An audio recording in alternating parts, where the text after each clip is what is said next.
اور اہم ترین ایک بڑا ایونٹ مدنی مذاکرہ۔ اسلامی بھائی نیتیں کر رہے ہیں، شرکت کے لیے اسلامی بھائیوں کو تیار کر رہے ہیں، جبکہ بہاولپور سے اسلامی بھائیوں نے 12 مدنی مذاکروں میں شرکت کے لیے بذریعہ ٹرین سفر کیا باب المدینہ کراچی پاکستان کے لیے۔ ہم بہاولپور کے فیضان مدینہ سے باب المدینہ کراچی کی طرف روانہ ہیں 12 دن کے مدنی قافلے کے لیے۔ انشاءاللہ عز و جل ہم اللہ تعالیٰ کی رضا کے لیے علم دین سیکھیں گے، بابا جان کی زیارتیں کریں گے، ان کی مذاکرات سے مستفید ہوں گے۔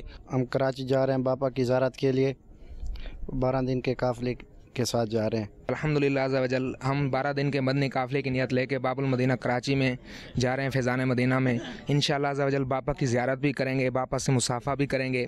الحمدللہ ثم الحمدللہ ہم تمام اسلامی بھائی احمد پور شرقیہ فیضان مدینہ سے باب المدینہ کراچی 12 دن کے مدنی قافلوں کے لیے ہم یہاں سے رواں دواں ہیں۔ ہمارا مقصد وہاں پر مدنی مذاکرے میں شرکت کرنا اور امیر اہل سنت بانی دعوت اسلامی کی زیارت کرنا ہے۔ آؤ مدنی قافلے میں ہم کریں مل کر سفر، سنتیں سیکھیں گے اس میں، سنتیں سیکھیں گے اس میں انشاءاللہ سر بسر۔